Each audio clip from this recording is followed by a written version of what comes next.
باللہ من الشیطان الرجیم بسم اللہ الرحمن الرحیم۔ مولا کائنات حضرت امیر المومنین علی بن ابی طالب علیہ السلام کے مجموعہ کلام نہج البلاغہ کے پہلے باب کا خطبہ نمبر 220۔ یا ایہا الانسان ما غرک بے ربک الکریم، اے انسان تجھے کس چیز نے اپنے پروردگار کریم کے بارے میں دھوکہ دیا؟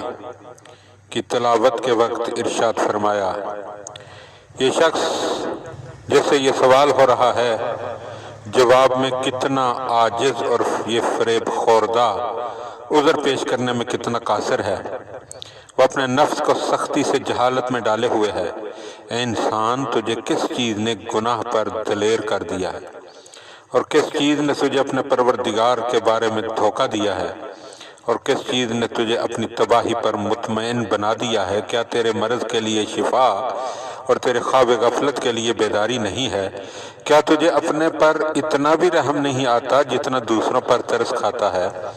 بسا اوقات تو جلتی دھوپ میں کسی کو دیکھتا ہے تو اس پر سایہ کر دیتا ہے، یا کسی کو درد و کرب میں مبتلا پاتا ہے تو اس پر شفقت کی بنا پر تیرے آنسو نکل پڑتے ہیں، مگر خود اپنے روگ پر کس نے تجھے صبر دلا دیا ہے اور کس نے تجھے اپنی مصیبتوں پر توانا کر دیا ہے اور خود اپنے اوپر رونے سے تسلی دے دی ہے، حالانکہ سب جانوں سے تجھے اپنی جان عزیز ہے۔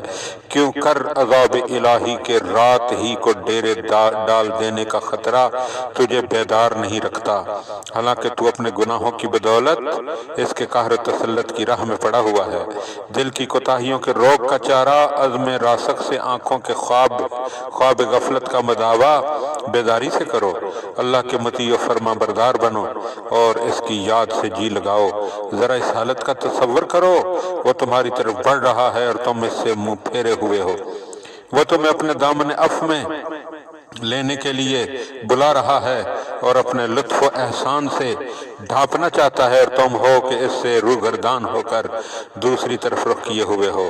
بلند و برتر ہے وہ خدائے قوی و توانا کہ جو کتنا بڑا کریم ہے، اور تو اتنا عاجز و ناتواں اور اتنا پست ہو کر گناہوں پر کتنا جری اور دلیر ہے، حالانکہ اسی کے دامن پناہ میں اقامت گزین ہے اور اسی کے لطف و احسان کی پہنائیوں میں اٹھتا بیٹھتا ہے۔ اس نے اپنے کرموں لطف و کرم کو تجھ سے روکا نہیں اور نہ تیرا پردہ چاک کیا ہے، بلکہ اس کی کسی نعمت میں جو اس نے تیرے لیے خلق کی، یا کسی گناہ میں کہ جس پر اس نے پردہ ڈالا، یا کسی مصیبت و ابتلا میں کہ جس کا رخ تجھ سے موڑا، تو اس کے لطف و کرم سے لحظہ بھر کے لیے محروم نہیں ہوا۔ یہ صورت میں ہے کہ جب تو اس کی معصیت کرتا ہے تو پھر تیرا اس کے بارے میں کیا خیال ہے؟ اگر تو اس کی اطاعت کرتا ہوتا، خدا کی قسم اگر یہی رویہ دو ایسے شخصوں میں ہوتا جو قوت و قدرت میں برابر کے ہم پلہ ہوتے، اور ان میں سے ایک تو ہوتا جو بے رخی کرتا اور دوسرا تجھ پر احسان کرتا، تو ہی سب سے پہلے اپنے نفس پر کج خلقی اور بد کرداری کا حکم لگاتا۔ سچ کہتا ہوں کہ دنیا نے تجھ کو فریب نہیں دیا، بلکہ خود جان بوجھ کر اس کے فریب میں آیا ہے۔ اس نے تیرے سامنے نصیحتوں کو کھول کر رکھ دیا اور تجھے ہر چیز سے یکساں طور پر آگاہ کر دیا۔ اس نے جن بلاؤں کو تیرے جسم پر نازل ہونے اور جس کمزوری کے تیرے قوی قوا پر طاری ہونے کا وعدہ کیا ہے، اس میں راست گو اور ایفاء عہد کرنے والی ہے، بجائے اس کے کہ تجھ سے جھوٹ کہا ہو یا فریب دیا ہو۔ کتنے ہی اس دنیا کے بارے میں سچے نصیحت کرنے والے ہیں جو تیرے نزدیک قابل اعتبار ہیں، اور کتنے ہی اس کے حالات کو صحیح بیان کرنے والے ہیں جو جھٹلائے جاتے ہیں۔ اگر تو ٹوٹے ہوئے گھروں اور سنسان مکانوں سے دنیا کی معرفت حاصل کرے تو انہیں اچھی یاد دہانی اور مؤثر دہی کے لحاظ سے بمنزلہ ایک منزل کے پائے گا۔ جو تیرے ہلاکتوں میں پڑنے سے بخل سے کام لیتے ہیں، یہ دنیا اس کے لیے اچھا گھر ہے جو اسے گھر سمجھنے پر خوش نہ ہو، اور اس کے لیے اچھی جگہ ہے جو اسے اپنا وطن بنا کر نہ رہے۔ اس دنیا کی وجہ سے سعادت کی منزل پر کل وہی لوگ پہنچیں گے جو آج اس سے گریزاں ہیں۔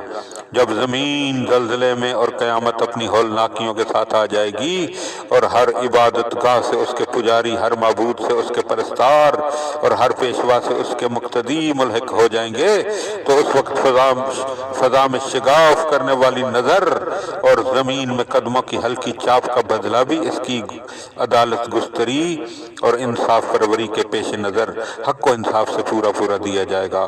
اس دن کتنی ہی دلیلیں غلط و بے معنی ہو جائیں گی اور عذر و معذرت کے بندھن ٹوٹ جائیں گے۔ تو اب اس چیز کو اختیار کرو جس سے تمہارا عذر قبول اور تمہاری حجت ثابت ہو سکے۔ جس دنیا سے تم نے ہمیشہ بہرہ یہ اب نہیں ہونا، اس سے وہ چیزیں لے لو جو تمہارے لیے ہمیشہ باقی رہنے والی ہیں۔ اپنے سفر کے لیے تیار رہو، دنیا کی ظلمتوں میں نجات کی چمک پر نظر کرو اور جد و جہد کی سواریوں پر پالان کس لو۔ اللہم صلی علی محمد و آل محمد و عجل فرج آل محمد۔